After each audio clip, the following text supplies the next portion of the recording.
So why is it actually so valuable to be detached? Um, I for example practice Eastern philosophy a lot, and I do think that it's important to understand the concept of detachment, and uh, if you want to be happier and more content and even productive in life, it's you would want to achieve the detachment. That's how you do it, through detachment.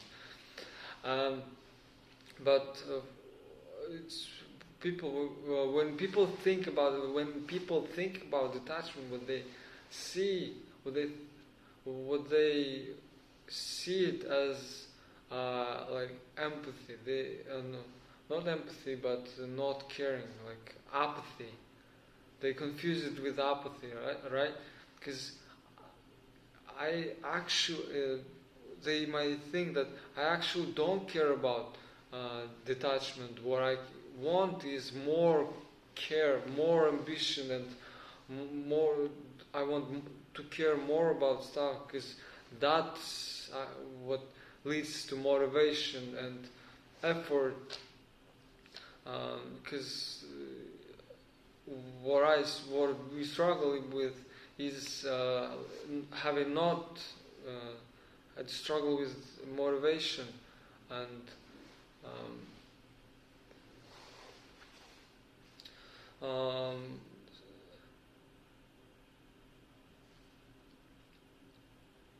so what I want is more ambition, more motivation, because those people who are on the grind set, the problem is I don't have that. There's a lot of desire and effort, like those people who are on the grind set, who willing to put a lot of effort, and they have so much desire and ambition that they are pushed through a lot of the struggles, and we can't det- uh, we can't afford to be detached, because if we think that if we are detached, we lose all that motivation. We become less. We become depressed, and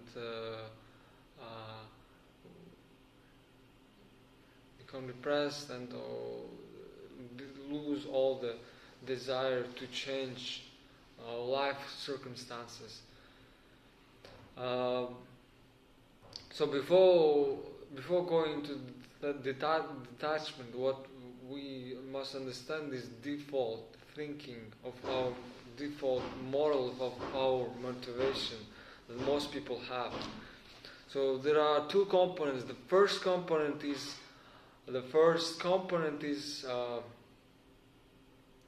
the internal drive, and the second component is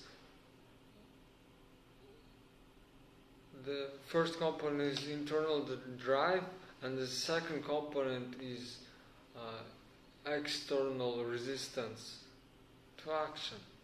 So, for example, if you have a job that you hate, and you don't want to do the work, you don't want to go through all this struggle, but you have the internal drive to get a promotion, ask for a promotion, and be better at the job, so you get a career advance in your career. But those resistances keep you from doing all this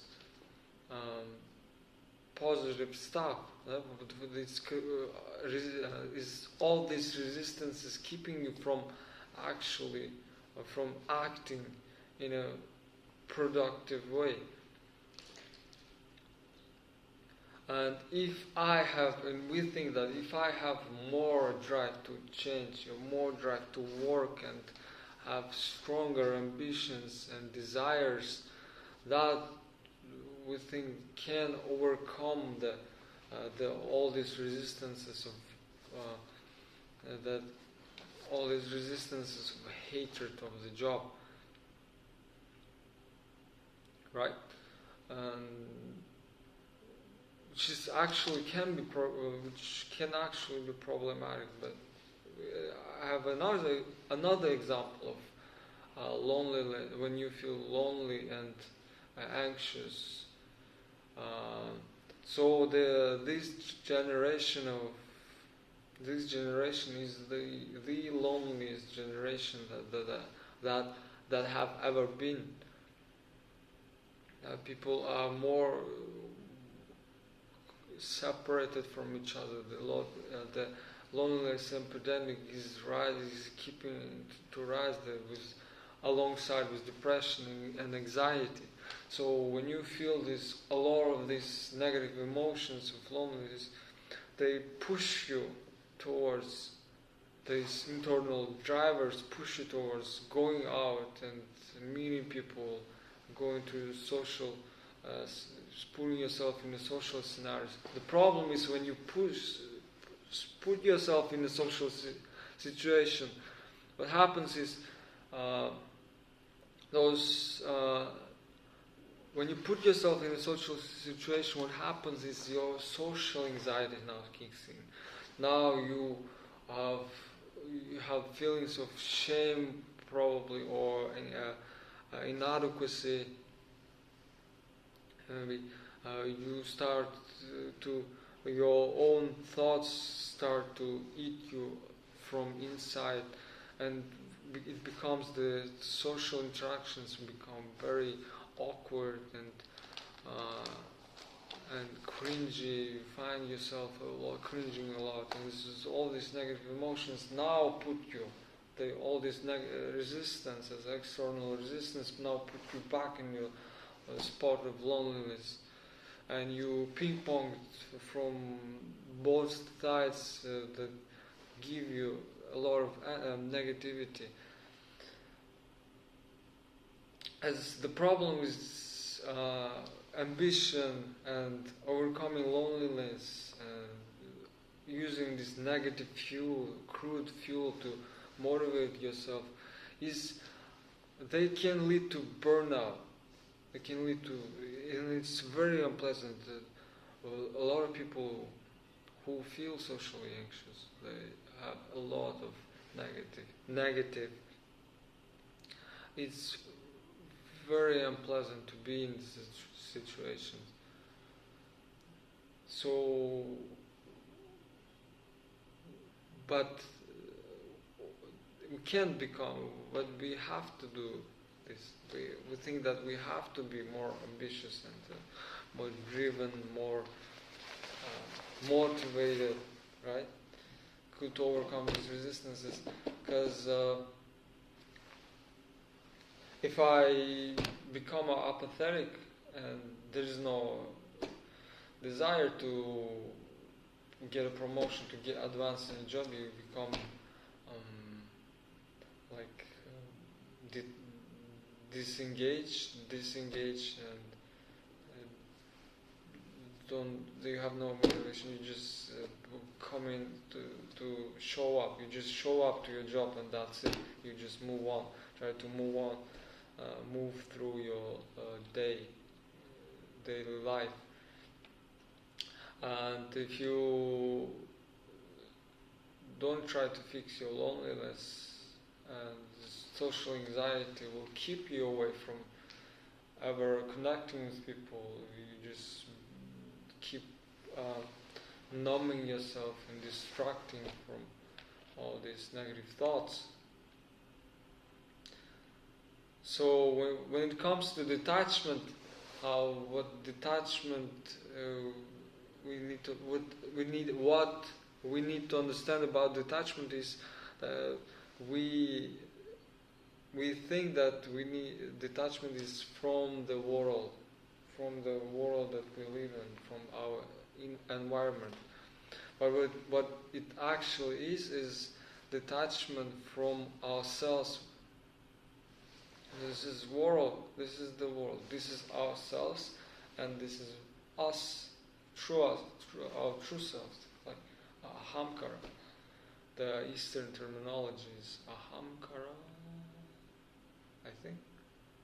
Manas is the mind, manas, the buddhi is the intelligence, and the third is emotions, oh I forgot. Vairagya, so detachment, the concept of detachment in Eastern psychology is called vairagya. So what we detach from is ourselves, what our identity is. Because think about the person who wants to dance, who have a lot of drive to dance, but is detached from external consequences of dancing, like what people think of you, or will people think of you, like whether you're a good dancer or a bad dancer. Because if you detach from yourself and go and engage in the action itself, the resistance to actions disappears because you stop. What you will care about is what will drive you is internal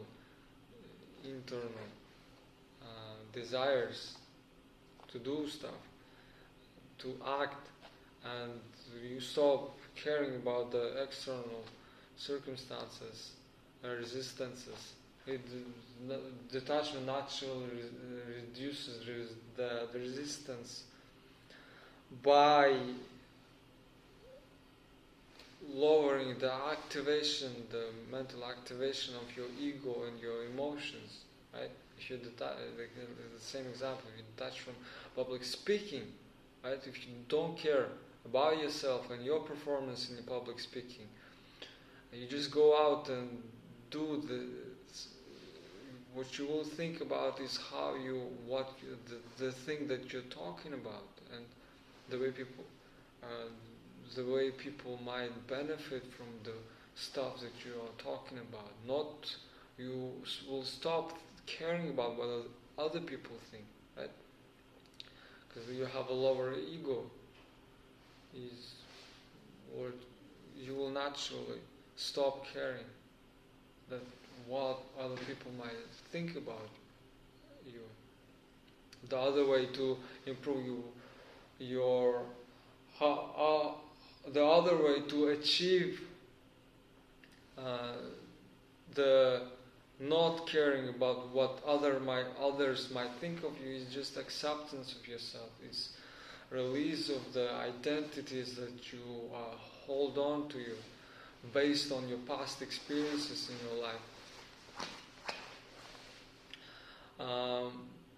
And when you stop caring what other people think, the social interactions become much more pleasant, and you will feel a lot less negativity in you when you engage with people, and you just naturally inclined to socialize.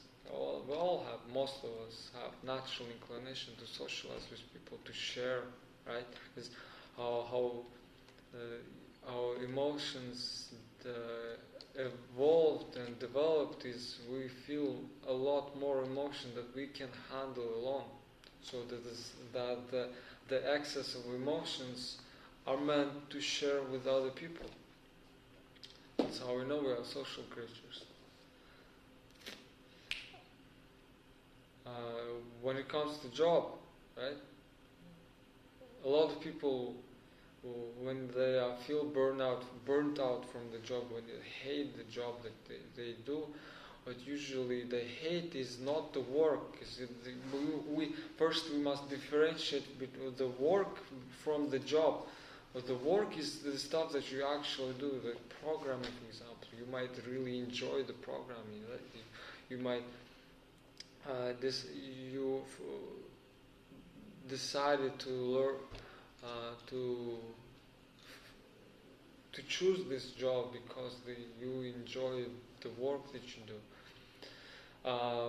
But the job itself is different from work. Is the way because it has the people around it. The job has people around it. The job has the pay, the salary. The job has the commute, all this stuff, extra stuff that comes with doing the work in the job. Because I like working and problem solving. That's why I chose my occupation.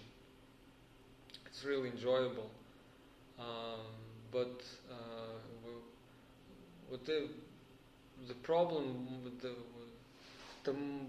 most common reasons why people hate the job is lack of appreciation, right? This ego is you're not feeling appreciated.